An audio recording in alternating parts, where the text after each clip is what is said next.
Hai, selamat datang di Soko Guru Bisa. Ini adalah sebuah talk show Bincang santai UMKM Indonesia. Saya Kisah Nukman. Saya Kang Iyang. Di sini kita akan ngobrol bersama UMKM Tentang seluk-beluk dunia UMKM di Indonesia, seperti tips, terus strategi usaha, dan lain-lain. Kalau dijabarin semuanya kepanjangan. Pokoknya ini adalah sebuah talk show Bincang Santai UMKM Indonesia.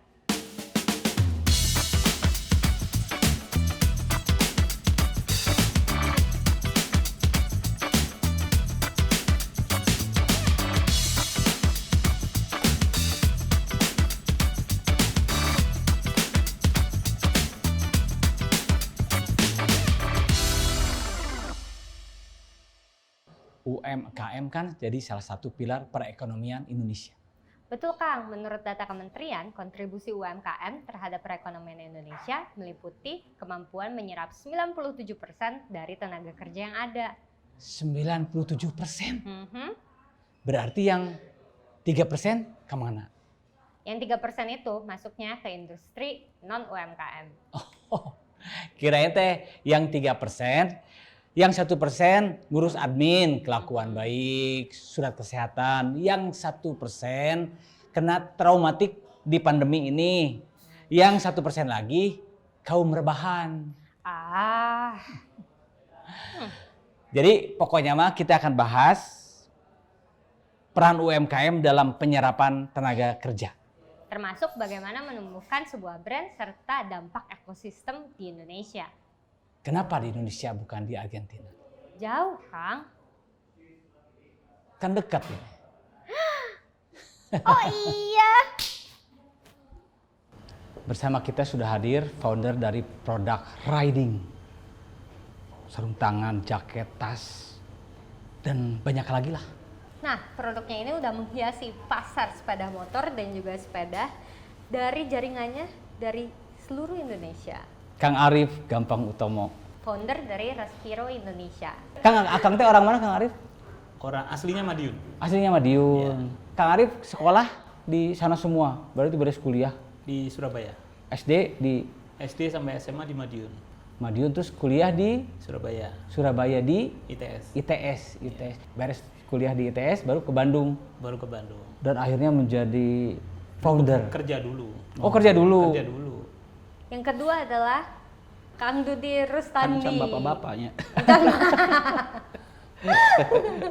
Nah, beliau adalah dosen ilmu komunikasi di Telkom University yang sangat memperhatikan tentang digitalisasi UMKM. Jadi mengamati dunia digital. Ya, saya lebih kebetulan saya di Telkom punya komunitas riset. Namanya Digital Media Culture and Humanities. Wah. Dan salah satu fokusnya riset tentang media, termasuk juga media branding gitu, termasuk UMKM. Nah, ceritain dong, kayak gimana sih mulai dari gagasan, desain, market, dan kebutuhan pasarnya riding wear di Indonesia? Boleh diceritain dikit nggak? Dari produknya dulu aja ya? Produknya dulu aja, riding. Kita mulai dari produk. Sebetulnya masih mirip ya kalau sekarang ini di Bandung itu proses bertumbuhnya UKM itu seperti itu gitu loh. Cuman itu juga yang kita amatin, itu juga yang membuat UKM ini sulit berkembang. Sulit berkembang. Kenapa tuh? Karena memang salah satu kelemahannya di production engineering-nya. Jadi pada saat bikin satu bagus, itu banyak yang bisa. Seperti tadi Kang yang bikin satu, bikin gini nih foto bagus. Kan nggak pengen sama yang lain. Tapi bikin 1000 bagus dan sama semua, nah ini nggak mudah. Oh, itu yang namanya perlu production engineering tadi gitu loh. Engineering teh saya mah mikirnya engineering serius pisan engineering teh. Padahal ini teh kan tukang ngaput sebetulnya. Ngaput. Ada sistemnya gitu loh. Ya. Nah, ini yang saya lihat saat itu kurang. Kebetulan saya lama di production engineering. Saya punya pengalaman kira-kira 15 tahun lah di production engineering gitu. Nah, dari situ sebetulnya idenya saat itu karena pada saat kerja punya banyak exposure untuk pergi lihat di belahan dunia lain. Nah, akhirnya keidean untuk bikin produk perlengkapan motor. Kenapa? Karena saat itu mungkin jumlah pengendara motor di Indonesia mungkin sudah sekitar 50 juta lebih gitu saat itu, dan masih berkendara dengan perlengkapan yang ala kadarnya saat itu. Saat itu mungkin outdoor sudah rame, tapi motor sebenarnya belum saat itu, sehingga memutuskan untuk masuk situ. Dan initially awalnya juga sama seperti Kang Yang, udahlah punya ide begini bikin, tapi begitu masuk dengan pengalaman lebih dari 15 tahun di production engineer, saya lihat kok gini ya caranya produksi gitu loh.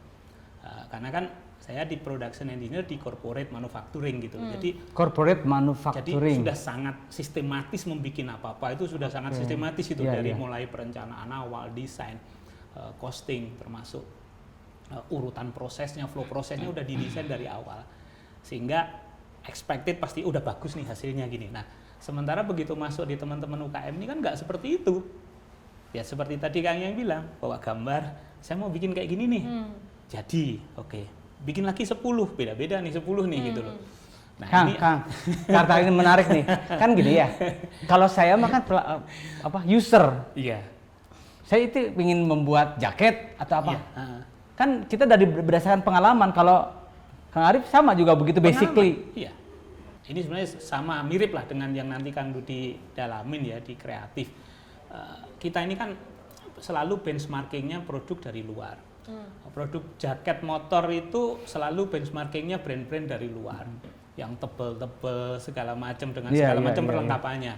Itu memang memungkinkan dipakai di sana karena cc motornya gede, kecepatan average, kecepatan rata-ratanya tinggi setiap hari.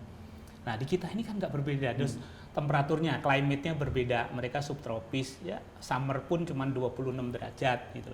Nah pada saat itu dibawa ke Indonesia, yang daily temperatur bisa 36-37, yang humidity-nya di atas 80%, menurut saya kita nggak bisa menggunakan itu. Satu itu, terus yang kedua motornya kecil-kecil, di mana-mana macet, harusnya tidak seperti itu. Setuju saya. Gitu loh, akhirnya setuju banget. kita mikir gimana jaket yang simple nih. Mungkin di Indonesia kita cuma butuh windbreaker atau windshield seperti itu aja, sesimpel itu. Iya. Karena memang di mana-mana macet juga. Nah, sebetulnya ide awalnya dari situ. Dibikinlah yang lebih simple, yang lebih terapan. Nah, kebetulan saya mendalamin tentang technical fabric gitu. Jadi kain-kain yang technical, bagaimana membuat material itu waterproof, windproof, tapi breathable. Nggak pengap berarti kan? Respirasi. Nah, Respira. kenapa namanya Respiro? Nah, Karena itu. Karena Bapak orang Jawa. Enggak, katanya iya karena betul, karena orang respirasi. Jawa juga. Kalau orang ini Karena respirasi. Kalau saya merasa Mas Ari orang Jawa. Aku pikir Itu kan kan hanya- respiration. No, dia punya anak buah. Respiro iki sing Respiro wis iki. kabeh katanya Itu gitu. kebetulan yang menyenangkan. Kebetulan ya. yang menyenangkan. Yang mana berarti? Ada respi. Ya memang ada hubungannya, kok kayaknya asik ya namanya gitu. Ada bisa dibaca ada Biro, nuansa biro. Jawanya Biro. juga. Karena juga average speednya, kecepatan rata-ratanya kan nggak kenceng juga. Terus humidity yang bikin hardang ini kan tinggi, humidity 80% itu pasti sumuk kan gitu loh. Iya, Jadi ya pasti, harusnya tidak seperti itu. Nah itu yang kita coba kembangin. Itu muncul ide itu kan karena saya mendalami technical fabric pada saat belajar bagaimana membuat material itu waterproof, windproof, tapi breathable. Ini dulu saya belajar itu di Switzerland, Jerman, training di sana sekitar 6 bulan. Di Jerman. Ya.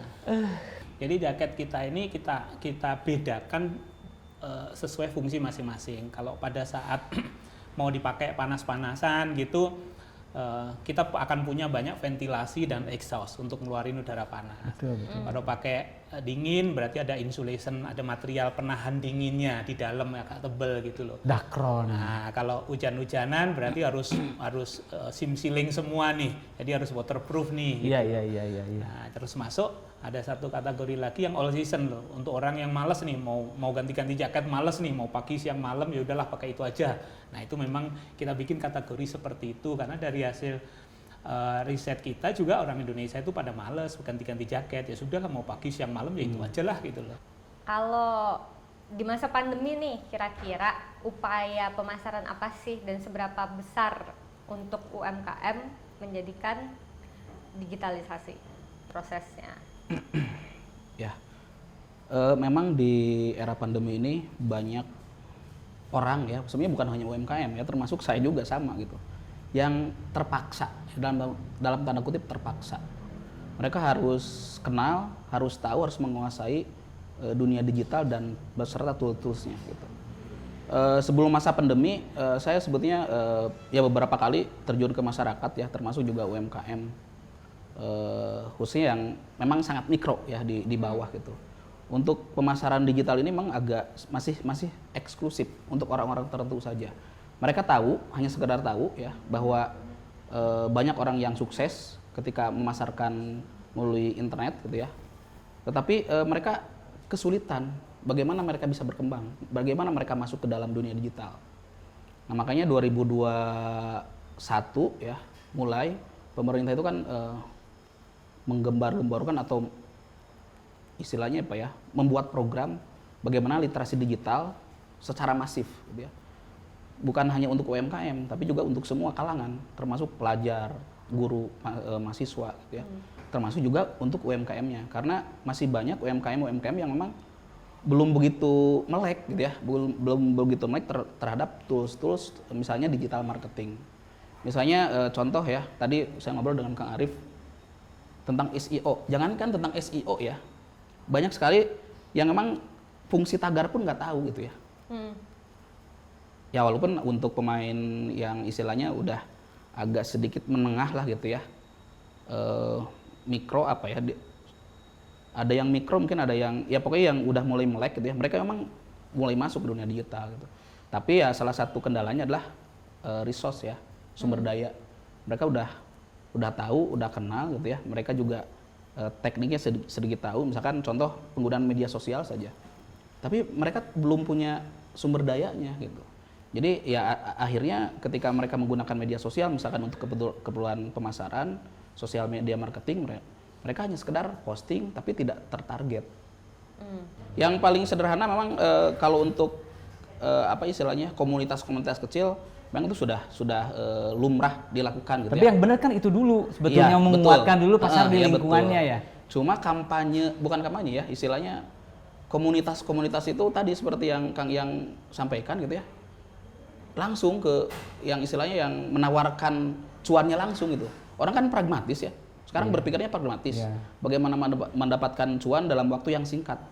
Sehingga akhirnya ingin mengejar yang jauh dulu tapi yang dekat tidak tergarap gitu. Sehingga kasusnya misalkan gini, mereka masuk ke dunia digital marketing misalnya. Tapi tidak dibarengi dengan kemampuan produksi. Jadi yang harus dibetulin teh sebetulnya nggak hanya sinyalnya juga ya, tapi edukasi bagaimana edukasi betul. Edukasi penjualan lewat digital gitu, marketing. Iya, betul. Gitu. Jadi marketing itu jangan sampai Jadi kan yang tadi seperti yang Kang Yang sampaikan, dari yang bawah aja dulu, yang paling sederhana pakai grup WA gitu ya. Jadi jangan loncat terlalu jauh, ketika permintaan datang kan nggak bisa memenuhi gitu. Iya. Ini kan dengar-dengar Kang Arif memindahkan produksinya ke sana. Itu tujuannya teh apa? Maksudnya sekedar sharing? Sebetulnya ide awalnya gini, tahun 2016 karena beberapa hal kita bangkrut kan. Innalillahi. Nah, kita jual pabrik yang ada di sini untuk beresin semua ini. Nah, terus mulai lagi nih. Nah, mulai lagi kan dengan kapasitas produksi yang sangat terbatas. Sehingga kita mau bikin lagi. Nah, bikinlah di Madiun gitu loh. Kenapa harus di Madiun gitu loh? Itu di tempat orang tua saya karena tanahnya nggak perlu beli, sebetulnya di situ, simple. Salah satunya mungkin investasinya lebih murah karena tanah udah ada. Karena sudah ada, nggak perlu beli gitu. Jadi mulainya di sana. Nah, tetapi setelah 5 tahun ini saya dapat banyak manfaat sebetulnya di sana. Jadi awalnya itu didasarin bukan pertimbangan macam-macam nih, pertimbangan ya sudahlah yang ada asetnya di sini ya sudah digunakan aja di sini gitu. Sebenarnya sesimpel itu alasan awalnya. Nah, kemudian berkembang. Nah, sekarang kita kepikir untuk membangun sebuah ekosistem manufaktur di sana. Nah, salah satu kelemahan UKM di Indonesia, Kang, menurut saya adalah kemampuan dia untuk memproduksi sesuatu. Kalau 1-2 oke lah, begitu permintaan banyak, seringkali mereka kelabakan. Nah, dan memproduksi sesuatu yang standar. sesuai yang dia tetapkan atau yang dia janjikan. Ini nggak mudah. Nah, terkadang orang yang pinter produksi dia nggak terlalu bisa jualan. Demikian juga sebaliknya, orang yang pinter jualan biasanya nggak bisa produksi. Gitu. Berarti Bacot. Kalau yang Berarti pintar Kang ngomong nggak bisa Arif dua-duanya. berarti Kang Arif mencari pasangan yang melengkapi marketingnya. Sampai sekarang pun saya hanya Masih mencari? fokus di production. Ah, Seperti itu. Kita hanya fokus di production. Digital marketing saya bilang this is not my cup of tea, saya nggak akan sentuh, saya nggak sentuh sama sekali Kang. Jadi saya hire orang dari luar untuk beresin itu. Digital marketing itu area yang di perusahaan kita itu kita outsource. Iya, Kita iya, nggak iya. sentuh sama sekali. Karena menurut saya membutuhkan waktu lama. Kalaupun saya harus membimbing tim, saya juga nggak bisa membimbing karena harus guide-nya gimana kalau kita nggak ngerti kan. Sehingga kita putuskan itu nggak kita sentuh. Jadi kita fokus di core bisnis kita, di production, sama di retail offline. Iya, iya. Nah, saya meyakini bahwa online itu tidak akan pernah bisa menggantikan offline. Tapi Online itu nggak bisa menggantikan nggak offline. akan pernah Oke, bisa. ya. Hanya offline yang bagaimana nih, yang tetap akan didatengin orang. Ini kan PR, karena ngobrol di gini ini kan nggak bisa online ini. Iya. Saya datang ke kafe, kita ketemu temen ngobrol itu kan nggak bisa online. Hmm. Kita ada produksi sendiri juga, sekitar hampir 300 orang. Tapi kita juga bina ini untuk memproduksi dengan cara yang benar. Nah ini jadi PR gitu. Makanya produksi kita nggak kita besarkan. Udahlah cukup segini. Kalau mau ngembangin sebenarnya bantu teman-teman UKM ini untuk membangun klaster-klaster produksi yang efisien. Di situ dikenalkan tentang proses kontrol, quality control, quality assurance itu yang nggak pernah dilakukan oleh teman-teman UKM, dan itu kan sebetulnya syarat untuk menjadi produksi yang benar. Jadi di production itu kan ada banyak komponen kalau kita mau bagus dan konsisten gitu loh. Ada hal yang memang harus dipenuhin. Hanya memproduksi aja banyak orang yang bisa. Seperti Ya. tadi saya bilang, kita produksi satu dipesen Kang Iyang, oh bagus saya seneng. Terus orang lain pesen, bagus saya seneng. Tapi kalau ada pesanan 100 dan harus sama semua, ini nggak mudah. Gitu loh. Iya, iya, iya, iya, iya. Nah, kebanyakan kan di sini ini orang punya skill tinggi tapi kerjanya masih individu. Ya. Jadi kalau misalnya kita punya 5 orang penjahit bikin tas, ini jahit sampai dari awal sampai akhir, dari awal sampai akhir, dari awal sampai akhir, dari awal sampai akhir. Ya. Sehingga sebetulnya ini ada 5 quality yang berbeda. Nah, kalau di tempat kita kan enggak, setiap orang satu proses. Misalnya dia jahit lengannya doang, ya lengan doang setiap hari, jadi relatif lebih mudah. Dan terjaga pula. gitu. Terjaga, karena dia seharian jahit itu doang. Itu loh. Misalnya jahit kerah doang, ya dia jahit kerah aja. Jahit kantong ya cuman kantong aja, sehari-hari dia jahit kantong aja. Nah, manufacturing modern juga seperti itu prinsipnya. Itu yang membuat mereka punya output besar. Nah, salah satu yang sudah mulai kelihatan hasil itu kita produksi jas hujan di Madiun. Dulu saya di Bandung kan, 70 orang itu paling bisa dapat 80-90 per hari jas hujan. Itu pun sampai jam 7 sampai jam 8 malam. Di Madiun sekarang dengan sistem yang benar kita atur flow prosesnya, urutan prosesnya benar. Itu 32 orang kita bisa bikin minimal 200 untuk 8 jam kerja. Wow. Jadi 2 menit 45 detik satu jas hujan. Oh. Itu nggak mudah, gitu loh. Iya, iya, iya, iya, iya. Nah, itu yang kita targetnya berapa sih? Sebetulnya bisa nggak sih 30 detik satu jas hujan atau bahkan 2 detik satu jas hujan? Bisa banget. Itu kan yang dilakukan oleh industri modern seperti Honda. Honda itu bikin Honda Beat itu 2 detik satu motor kan. Wow. Saya 2 betulin detik lampu satu aja bisa 2 jam Gitu. lebih itu, dan akhirnya nyuruh tetangga. Di assembling lainnya Hah? Honda Beat itu 2 detik satu motor keluar. Gitu. Seperti itu manufacturing Iya, iya, modern iya, iya, itu iya. gitu. Itulah yang nanti bisa menjawab demand yang ada kalau muncul dari digital marketing gitu loh. Ya. Digital marketing itu kalau demandnya muncul masif, sporadis dan banyak. Beda kalau kita konvensional. Ini kan harus dijawab. Ya. Nggak bisa serta begitu diiklanin, produksinya nggak ada, mau gimana? Tadi mengklasterkan produksi, jadi biarin yang lengan mah lengan gitu, misalkan kalau di daerah mana perkuatlah kemampuanmu sekuat mungkin dan beritakanlah itu share-lah ke mana sehingga terjadi Kalau prinsip ekosistem. saya yang produksi itu di daerah tempatnya, jualannya di kota. Nah itulah kurang lebih itu. Kalau dari sisi brand itu istilahnya sekarang itu brand experience gitu ya. Ya. Atau kalau dalam strategi marketing atau public relation itu istilahnya, mungkin pernah dengar istilah buzzer ya. Ya. Cuma kan kemarin populernya pas buzzer politik ya. Sebetulnya itu yang Toy Story saya lihat buzzer.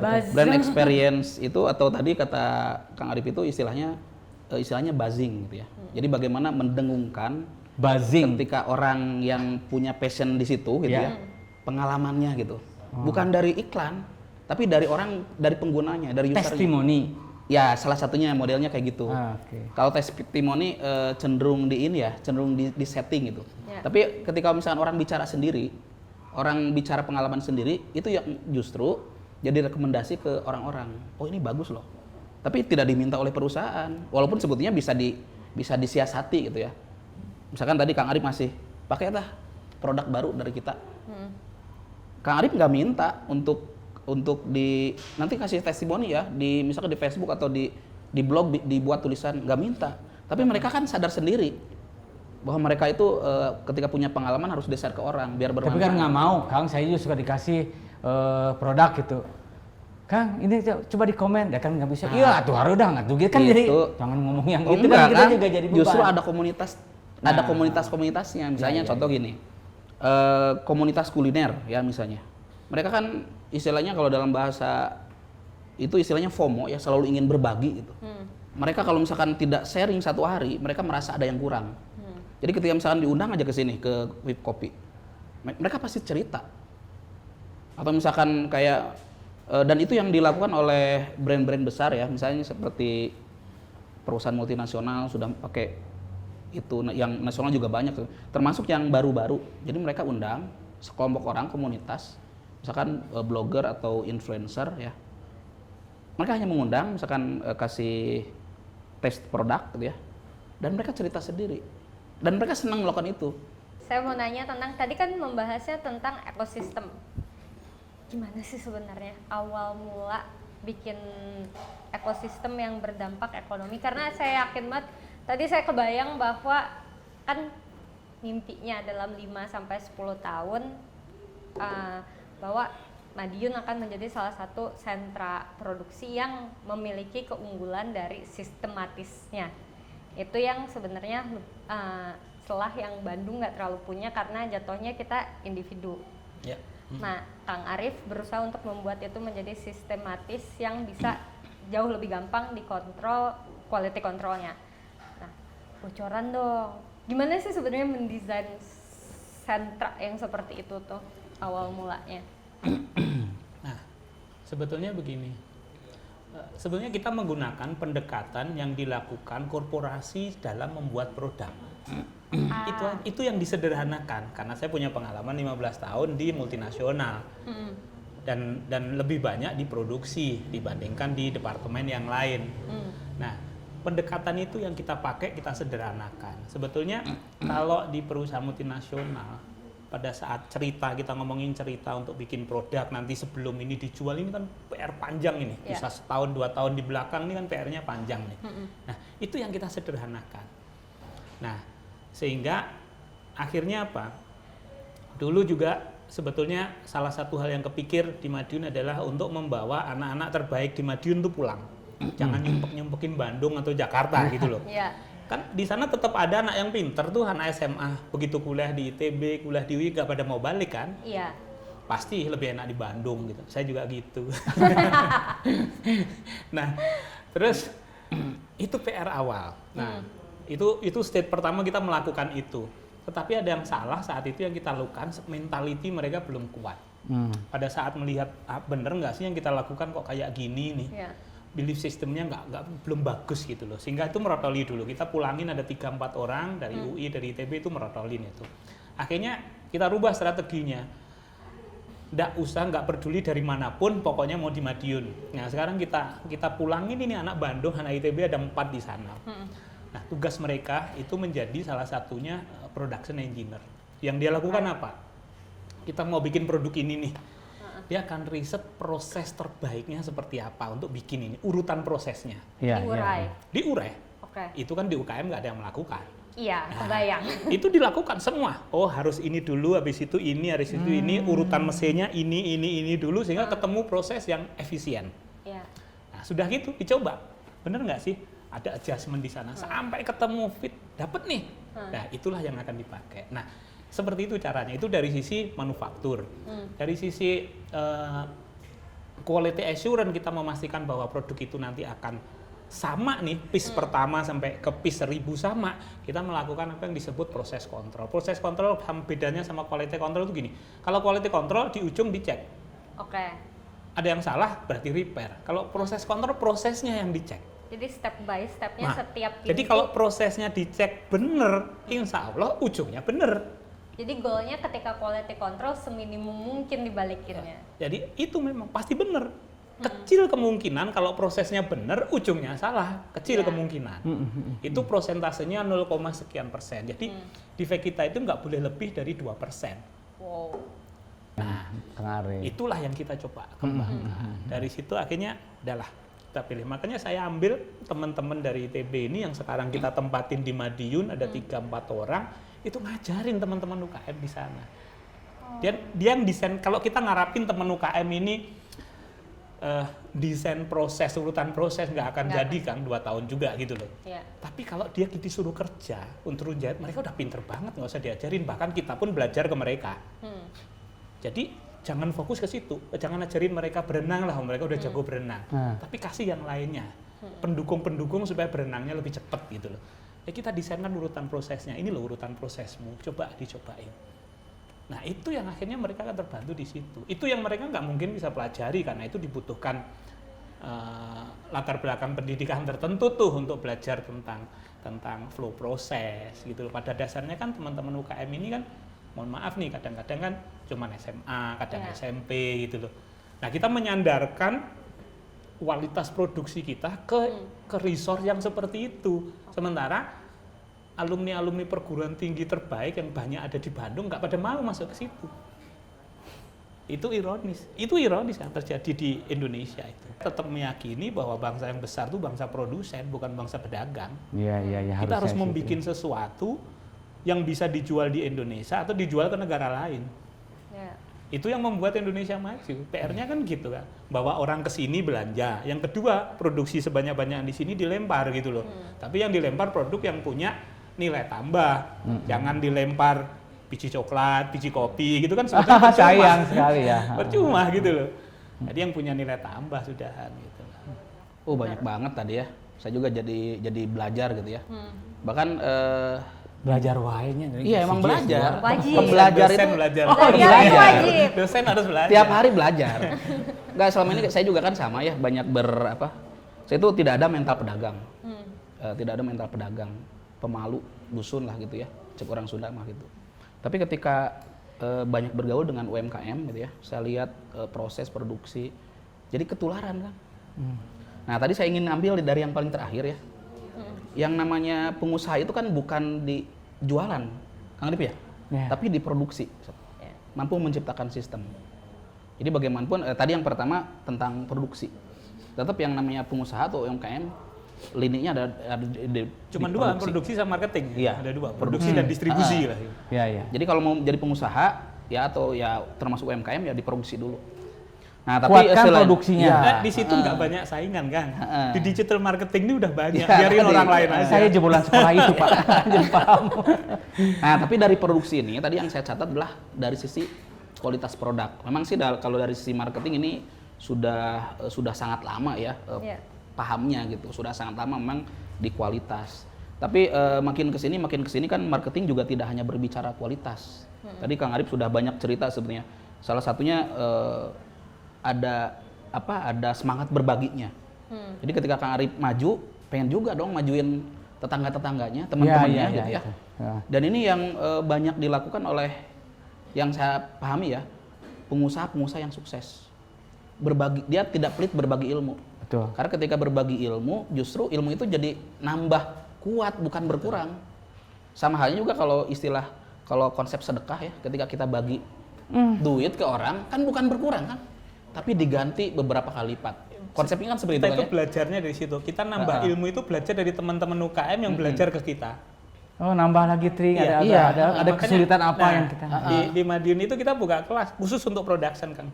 Ya, Syaratnya apa? Harus mau di sana. Biasanya kita dampingin, sudah jadi terserah lu mau kemana gitu loh. Di kita itu ada 3 orang yang magang di produksi dari Cirebon, dari Indramayu, sama satu lagi dari Purwodadi, kota-kota kecil itu. Magangnya harus di situ. Diajarin, nanti misalnya udah setahun 2 tahun terserah lu mau kemana gitu loh. Iya, iya. Karena menularkan sistem itu kan nggak mudah gitu. Kita butuh waktu yang cukup lama gitu. ya. Termasuk juga yang tidak kalah penting adalah di era sekarang tadi Kang Arif juga bicara tentang brand experience-nya. Ngasih pengalaman ke para pengguna langsung gitu. Bagi-bagi produk, tapi sebenarnya di situ kan bukan berbaginya ya, tapi feedback dari merekanya. Nah itu tadi pelajaran ya di era digital ini menjadi sangat penting ketika brand tersebut dibagikan langsung oleh konsumen, bukan oleh iklan, bukan oleh selebgram, bukan Kang, bukan endorse, bukan, tapi langsung konsumen. Bahkan pengusaha-pengusaha atau brand-brand, banyak brand-brand sekarang yang justru lebih banyak menggunakan istilahnya nano influencer. Nano influencer itu yang Kecil-kecil. followernya hanya 1000 gitu ya. Tapi buahnya. Nano Tapi banyak influencer. nano influencer dibandingkan yang followernya sudah 1 juta. Selain mahal juga udah kelihatan kalau itu endorse. Dulu mikro Kang disebutnya, mikro influencer yang 5 ribuan, sekarang nano udah. Jadi Sekarang yang nano. cuma Nanti 1000-an. terakhir tuh atom paling kecil gitu. Ya. Itu 500. Jadi yang 1000 2000 tapi orangnya ribuan gitu yang dipakai gitu. Klasternya ribuan. Orangnya yang dipakai. Jadi Oke. dengungnya lebih banyak kan. Iya, lebih banyak. Itu yang disebut tadi buzzing itu. Dan terakhir tadi yang saya petik pelajarannya, saya juga sangat setuju gitu ya. Serahkanlah segala sesuatu pada ahlinya. Jadi Kang Arif nggak ngarawu kusiku Kang. Iya. Jadi karena Kang Arif itu Marketing ahlinya di membantu, di bidang produksi, dia fokus. Dan untuk marketing dia hire orang. Sampai rela mungkin ngeluarin duit banyak Kang ya. Istilahnya investasi luar biasa besar di situ di marketing. Tapi kan jadi. Kepada Kang Arif sekarang, bagaimana motivasi untuk UMKM agar bisnisnya tetap tumbuh dan naik kelas? Motif batik, motif teh. Motivasi. Oh, iya. Sebenarnya kalau saya pribadi, saya sih meyakini bahwa pertama yang punyanya harus yakin. Itu sebut harus belief system lah. Dia harus punya keyakinan bahwa ini bakalan berhasil gitu. Sesuatu yang kita yakini dan kita fokusin terus-menerus itu insya Allah jadi gitu. Itu sih, cuman itu sebenarnya yang saya lakukan tuh cuman itu.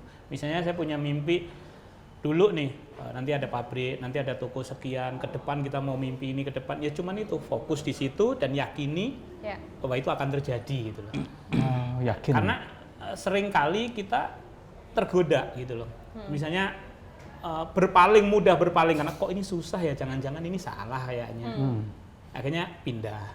Padahal sebenarnya ini sudah lebih deket nih dengan keberhasilan, tapi akhirnya pindah. Kalau enggak, terus dicemooh temennya, lu ngapain ngerjain kayak gitu loh. Akhirnya pindah gitu loh. Karena pada saat kita dulu pun pada saat saya bikin ini enggak banyak orang yang mencemooh jaket motor kok kayak gini sih, tipis, ini kan kayak windbreaker doang. Harusnya kan nggak begitu. Tapi kan kita punya keyakinan untuk daerah tropis dengan humidity 80%, temperatur harian 36-37 derajat harusnya kayak gini nih gitu loh. Itu aja yang terus kita komunikasikan. Ya lama-lama orang juga ngerti, oh ya bener juga nih gitu loh. Ini udah sampai di penghujung acara. Banyak banget insight positif yang bisa diambil dan tips-tips yang applicable banget yang kita dapetin dari obrolan tadi, Iya. Kang. Terima kasih Kang Arif, Kang Dudi yang sudah menyempatkan diri untuk hadir di Soko Guru. Obrolan tadi semoga bermanfaat untuk pelaku UMKM yang menyaksikan. Saya Yang Darmawan pamit. Saya Kistas Numan pamit. Sampai bertemu lagi di Soko Guru Bisa. Bincang santai UMKM Indonesia.